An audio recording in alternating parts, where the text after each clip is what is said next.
Hi, my name's Kyle Jeter. I'm a teacher at Marjorie Stoneman Douglas High School in Parkland, Florida.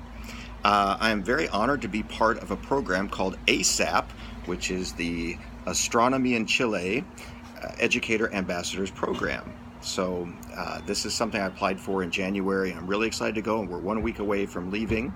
I'm going to fly from Miami to Santiago overnight next Thursday night, and then we head up on another flight up into the mountains of the Atacama Desert. We're going to go to the Gemini Observatory, the Cerro Tolelo Inter-American Observatory, and ALMA, which is a set of a radio array, actually a set of radio dishes.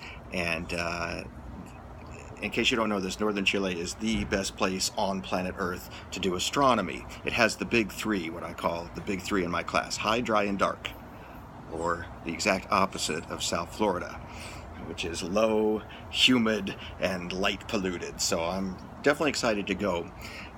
Been preparing a little bit for the trip, so this is my first vlog to talk about the trip. And so this year in class, we picked up a nice camera this year, a used camera. This is a Nikon D5300. My friends are much better astrophotographers than I am, so I've got to step up my game for this trip. So I'm taking this camera. This is our typical lens that we have. It's 18 to 55 millimeter.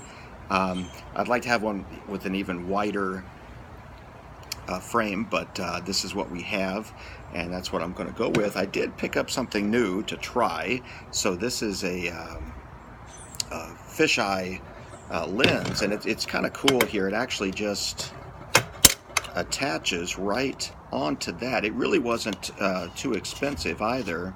I'm not a big fan of the fisheye look in pictures, but we're going to be in such a beautiful place, and what we're wanting to do when we have some time for astrophotography is to capture, the Milky Way and the huge expanse of sky down there. It's going to be gorgeous, and seeing just the southern constellations and everything. So I'm hoping to get some good pictures down there. Hopefully I'll do a good job with that. Some other goodies I picked up. This is called an intervalometer, and it actually just it connects directly to the DSLR camera, and what it allows me to do is set a timer. So if I press this button now, I've got it set 1, 2. Right now it would be taking the picture. The camera would take, in this case, a 5-second exposure, because what you want for Milky Way pictures, for example, is to suck in light for several seconds. Now you can't go too long if you don't have a telescope. I'm talking about just on a tripod, because of the rotation of the Earth is so fast that after about maybe 20 seconds or so, the whole sky is turning and those stars are trailing in the picture. Now you can take what are called star trails, which are really fun too, and I want to get some good pictures like that where I purposely let the camera go for a long time. But for taking pictures of the Milky Way, you want to take your time and let the light suck in there for a few seconds. Now, why would you go through the trouble of adding this? Why don't you just press the button on the camera? The reason is just the act of pressing the button shakes the camera.